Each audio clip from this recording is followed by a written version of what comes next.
So let's say you want to describe the feeling of anticipating a future that's better than the present. You might be giddy or excited or maybe unsure, but most of us know that experience. We call it hope. It's a state of anticipation, and it's crucial for healthy human existence. And it's a really important concept in the Bible. In fact, there are many words for hope in the ancient languages of the Bible, and they're all fascinating.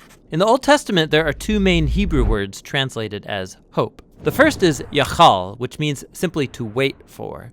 Like in the story of Noah and the ark, as the flood waters recede, Noah had to yachal for weeks. The other Hebrew word is kavah, which also means to wait. It's related to the Hebrew word kav, which means cord. When you pull a kav tight, you produce a state of tension until there's release. That's kavah, the feeling of tension and expectation while you wait for something to happen.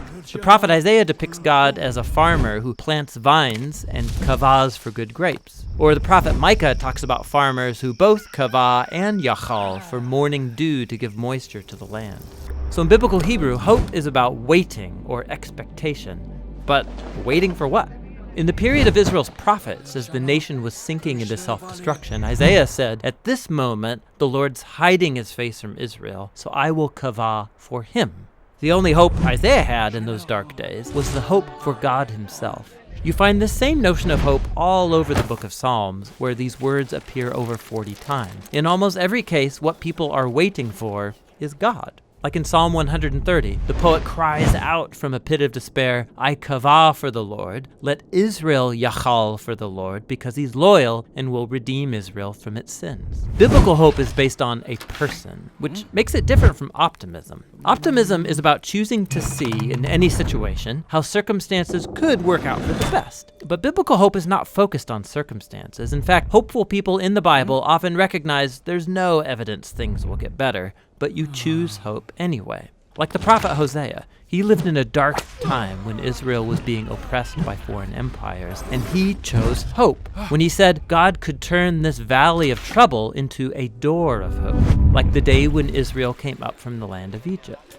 God had surprised his people with redemption back in the days of the Exodus, and he could do so again.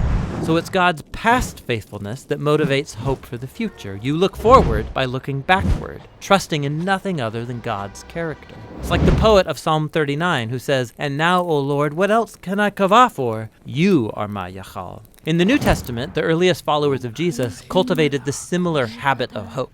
They believed that Jesus' life, death, and resurrection was God's surprising response to our slavery to evil and death. The empty tomb opened up a new door of hope, and they used the Greek word elpis to describe this anticipation. The Apostle Peter said that Jesus' resurrection opened up a living hope, that people can be reborn, to become new and different kinds of humans.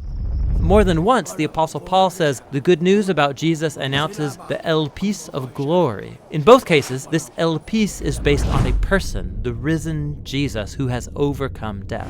And this hope wasn't just for humans. The apostles believed that what happened to Jesus in the resurrection was a foretaste of what God had planned for the whole universe. In Paul's words, it's a hope that creation itself will be liberated from slavery to corruption into freedom when God's children are glorified. So Christian hope is bold, waiting for humanity and the whole universe to be rescued from evil and death. And some would say it's crazy, and maybe it is. But biblical hope isn't optimism based on the odds. It's a choice to wait for God to bring about a future that's as surprising as a crucified man rising from the dead. Christian hope looks back to the risen Jesus in order to look forward. And so we wait. That's what the biblical words for hope are all about.